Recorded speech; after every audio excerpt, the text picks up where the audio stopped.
Okay. Hvordan beregner man projektionen af en vektor? Altså i vores eksempel vektor A her og vektor B her.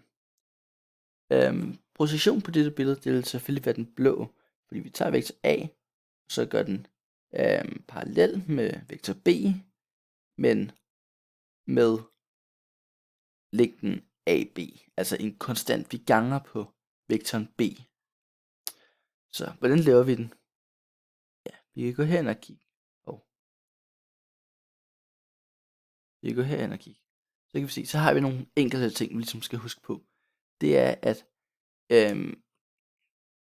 når du prikker to vektorer sammen, og de står vinkelret på hinanden, så er det lige med 0.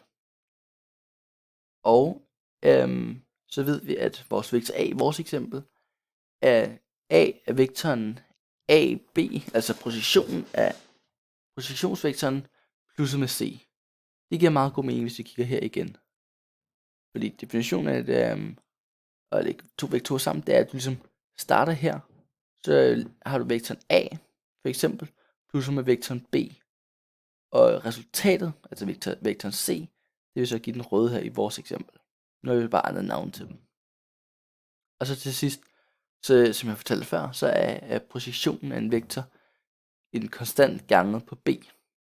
Så hvordan beviser vi lige det? Ja, til at starte med, så siger vi det her fra før, altså at vektoren A er lige med vektoren AB plus C.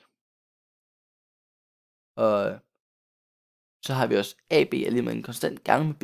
Så det vi så gør, det er, at vi ligesom putter dem sammen. Nu har vi jo to linjer med to ubekendte. Vi kender hverken AB eller C, eller AB og K. Så faktisk har vi tre ubekendte, men vi kommer til at få en ubekendt til sidst. Så det vi gør, det er, at vi putter dem ind i den samme ligning. Så vi har altså A er lige med en konstant gange B plus C. Så har vi så også, at C gange B, den er lige med 0, fordi det er det her med, at hvis den står retvinkler på hinanden, så er den altid 0. Og så til sidst har vi så, at så har vi dem. Så det vi så vil gøre, det er, at vi gerne vil have det her mærkelige C væk, som vi havde heroppe. Det behøver vi i princippet ikke rigtigt, så det kan vi ligesom kan gøre op for det igen. Det vi gør, det er, at vi ganger med vektoren B på hver sin side, eller ikke ganger, men vi dotter med, eller vi prikker med vektoren B på hver sin side. Så der står også A prikket med B, er lige med konstant ganget med B prikket med B i sig selv. Og B prikket med sig selv, det er så lige med længden af B i anden faktisk. Hvilket gør det rigtig let at isolere, fordi nu skal vi bare isolere fra K. Så isolerer vi så fra K ved at dividere med B i anden på hver sin side. Så kan vi så se, så kommer der stå til A prik B delt med B i anden er lige med konstanten. Og som vi så før her, så var AB lige med konstanten ganget med B. Det vi altså kan gøre, vi kan igen indsætte det i en af vores ligninger.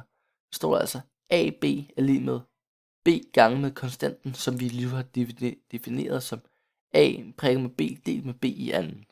Sådan viser man altså projektionen af en vektor. Det giver også rigtig god mening i forhold til, at hvis man har en projektion af en vektor, og de to vektorer så står lodret på hinanden, altså de har en vinkel på 90 grader, så vil det selvfølgelig give 0, fordi det her heroppe giver 0, og så giver det hele bare 0.